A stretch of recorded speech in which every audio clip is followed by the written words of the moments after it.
Bonjour à tous, vous êtes sur Symbole Vidéo, je suis Orcoild et je suis en compagnie de Saude. Salut! Aujourd'hui, on se retrouve pour parler de Money Heist Korea, le remake coréen de La Casa de Papel. On vous a déjà fait une vidéo sur les 2 premiers épisodes, on vous parle un peu de comment on a aimé découvrir cette série. Et là, on va parler de toute la première partie, les 6 épisodes. Si jamais vous n'avez jamais vu La Casa de Papel ou si vous êtes un grand fan, vous allez adorer cette série. Sinon, fuyez pauvre fou.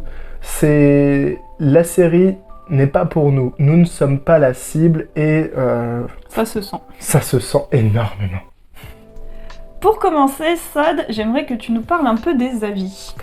Alors, sur Allociné, on est à 3,1 sur 5. Et sur Metacritic, je n'ai pas vu de notes grand public, mais simplement les notes presse, où on est à 56 sur 100. Ce qu'il en ressort, c'est que cette série n'a pas d'ambition. Pas l'ambition de révolutionner le genre de la prise d'otage et puis du braquage. Du braquage, c'est ça. On est vraiment sur du réchauffé. On va faire que réchauffer des trucs qu'il n'y avait pas forcément dans la saison 1, mais de la Casa de Papel originale, mais voilà ce qu'il en ressort. Les gens s'ennuient. Effectivement, c'est un peu ce que j'ai ressenti aussi. Au début, je me suis dit « Ah, c'est super, le contexte, anticipation, on est dans un monde qui n'existe pas, avec les deux Corées qui ont une union économique, les backgrounds hyper intéressants des personnages. » Je me suis dit « Ah, génial, ça va être super !» Et en fait, au fur et à mesure, il n'y a pas assez de différence en fait avec la série d'origine. Les différences sont mineures et pour le coup, elles sont pas toujours bonnes. Et au bout d'un moment, en fait, j'ai eu envie de regarder La Casa de Papel, en fait. C'est ça, finalement on a fait notre première critique dans notre première vidéo. Sur vraiment les 2 premiers épisodes. On était super contents d'avoir un nouveau contexte, je répète, mais parce que c'est vraiment important et que ça sauve un petit peu cette série qui n'est que du réchauffé. Justement, le contexte, le background des personnages, les acteurs coréens. Les acteurs sont très bons. Oui. La façon dont c'est filmé, tout ça, c'est très bon. On sent qu'il y a vraiment des moyens qui sont mis derrière, ils ont fait ça très bien. Et le souci, on l'a dit, le réchauffé, mais aussi des facilités scénaristiques qui venaient de la saison originelle et qui n'ont pas été gommées. Et ça, on les retrouve effectivement. Et des fois, c'est même empiré. Il y a des moments qui n'ont pas trop de sens, on ferait mieux. Et puis, on était heureux de retrouver le plan du professeur. Et je sais pas pour toi, mais moi, j'ai l'impression que tout se passe mal dans La Casa de Papel coréenne. C'est vrai que dans La Casa de Papel, la version espagnole, on avait toute une partie au début où ça se passait très bien. À chaque fois qu'il y avait quelque chose qui se passait mal, en fait, c'était dans le plan et ils étaient « Ah, vous en faites pas, c'est bon, on a la solution ». Là, tout de suite, ça se passe mal en fait. C'est ça part en cacahuète, pour pas dire le gros mot. À chaque fois, difficilement, ils s'en sortent, mais c'est vrai que en fait, il y a on a l'impression que c'est moins bien prévu, moins bien anticipé. C'est ça, il y a vraiment un choc dans la série originelle, c'est à la fin de la partie 1, le professeur qui se retrouve dans la voiture devant sa résidence où la police a investi les lieux. Ils ont découvert l'endroit où ils s'étaient préparés pour le braquage et ça, c'était pas du tout prévu et on sent que ça va vraiment être un problème. Et c'était un moment d'anthologie, c'était vraiment le passage du plan incroyable du professeur. Parfait, tout va bien. Ah, oh mon Dieu, ça va être horrible. Ça y est, ça part en cacahuète et on a la partie 2 où rien ne se passe comme prévu, sauf le plan qui quand même était quand même bien ficelé. Alors que là, on a juste l'impression que c'est des touristes dans la... non mais vraiment, dans la banque de Corée, là, ce sont des touristes, leur plan est pas trop mal, mais le professeur est mis en difficulté dès la première partie, et c'est un véritable problème parce que ça donne pas envie, en fait. Vraiment, il y a plein de choses qui sont bougées. Par exemple, le flic qui s'introduit dans la monnaie Est. Ça se passe bien après, normalement. Normalement, c'est ça, c'est dans la partie 3, je crois, ou dans le braquage suivant. Ouais, c'est dans le braquage d'après, donc, ok, c'est cool. C'était intéressant. Mais c'est en fait, du réchauffé. Pas grand-chose. Enfin, même, je l'ai pas trouvé hyper intéressant, ce flic. Non, et c'est du réchauffé. Berlin, qui va être évincé, normalement, c'est dans la partie 2 de la Casa de Papel originale. Là, c'est dans la partie 1, et on se demande pourquoi ils sont partis en casse ensemble, alors qu'au bout de 2 épisodes, ça se tire dans les pattes. Oui, ils sont en train de se bastonner dès le 3e épisode, donc... Voilà, c'est finalement le professeur, il a pas vu que son équipe, elle était défaillante. Parce que vraiment, dans la série originale, ça part... Oui, ça part doucement, on sent que ça monte crescendo jusqu'au moment où ça explose entre les personnages, mais au début, ils sont vraiment soudés. Ils sont pas d'accord avec Berlin, mais ils se disent on suit le plan. Et c'est après que ça pète, mais on sent vraiment monter le stress, tout ça, on n'a pas le choix, faut le destituer. Là, c'est dès le début et on se dit... Vous voyez, mais on a senti qu'ils voulaient pas faire tout pareil, mais dans ce cas-là, inventer des trucs. Inventer. Parce que moi, je m'attendais à ce qu'on ait un début exactement pareil, et à un moment, ça dévie, peut-être en cacahuète, ou en tout cas, ça dévie. Là, on a gardé le fil conducteur principal du braquage, et tous les autres événements, c'est comme si on avait tout mélangé et qu'on les avait mis aléatoirement. C'est ça, il nous faut du neuf. On voulait du neuf pour la fin de cette partie. Après, peut-être que dans la partie 2, parce que le braquage n'est pas terminé, peut-être que dans la partie 2, et on l'espère. Il va se passer de nouvelles choses, mais moi, j'y crois pas. Non, moi non plus. Du coup, vu que la partie 1, c'est que la même chose dans le désordre, je me dis que pour la partie 2, ça va être pareil, et c'est dommage. Ce qui fait vraiment dire que c'est pas du coup l'Occident, le public qui est visé par cette série. Ils l'ont vraiment fait pour la Corée. Et...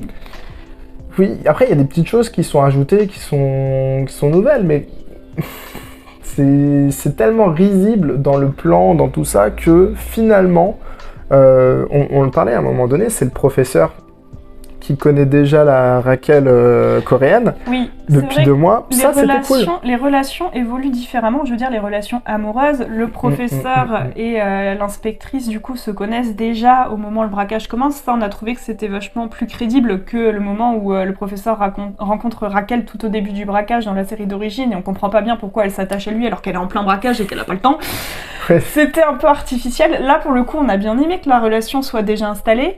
Et encore, ils ont pas poussé la chose encore plus loin, parce qu'en vrai, si tu veux te faire le plan parfait, tu sors avec elle depuis 1 an. Tu fais vraiment le mec machiavélique, tu vois. Ouais. Et enfin, vraiment, bref, il fallait pousser la chose à l'extrême, vraiment le plan parfait avec tout qui était fait, et ça part en cacahuète, mais avec de nouvelles choses, avec des nouvelles parties du plan. Là, le plan est à l'identique. Finalement. Après, sur les autres relations de personnages, c'est pareil, ça évolue pas de la même façon. Pour le coup, j'ai trouvé que c'était intéressant que la relation entre Denver et la Monica coréenne, je me rappelle plus de son nom là exactement, Misun ou Misan, un truc oui, comme ça. C'est vrai ça. Évolue vraiment plus lentement, et du coup c'est vrai que ça fait beaucoup moins syndrome de Stockholm. Mais bon, elle doit son surnom dans la suite à ça, donc est-ce que du coup c'est bien de le faire évoluer plus doucement et de rendre ça plus crédible? Je sais pas. Bah, par exemple, il faudrait qu'elle meure. Dans la partie 2, faites un traumatisme, on se dit mon Dieu, ils ont pris un risque et ils sont sortis des sentiers battus, parce que par exemple elle décède, ce serait cool. Alors bon, on aime bien le personnage, mais à un moment donné il faut du neuf.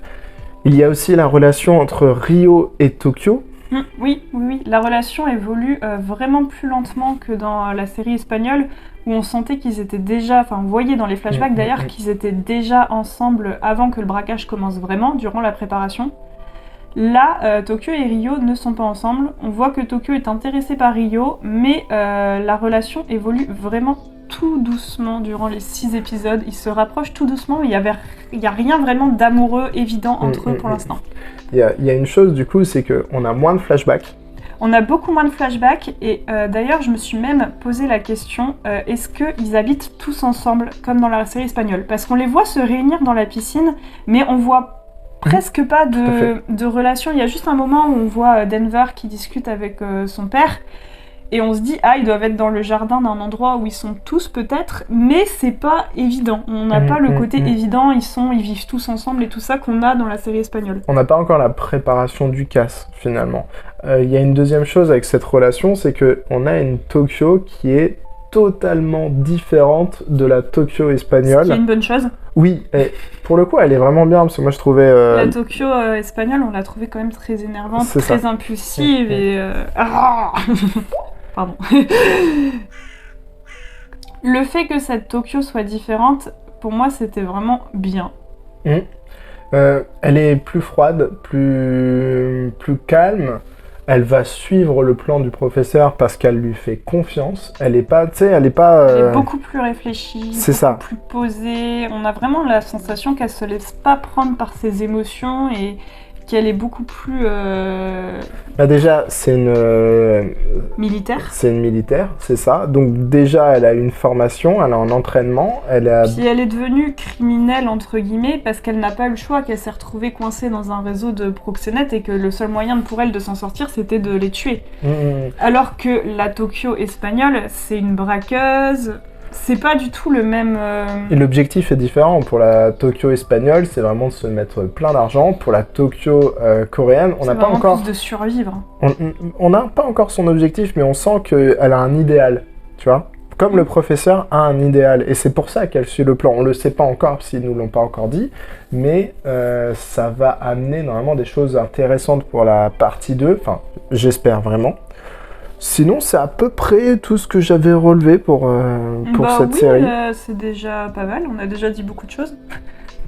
Finalement, malgré toutes ces petites choses qui ne vont pas, j'ai quand même envie de... Je vais les refaire. Il y a eu beaucoup de... Bah, je fais pas le droit de dire alors, je fais pas le droit de dire du coup, compagnie. Bah, appuie sur des mots. Finalement, malgré toutes ces petites choses qui ne vont pas, j'ai quand même envie de voir la suite, de voir ce qu'ils vont faire de cette série. Moi, je l'attends pas vraiment, ce sera à reculons, et je pense que, pour moi, c'est un peu le mot de la fin. C'est vraiment, je n'ai pas envie, mais je la regarderai pour voir s'il change quelque chose.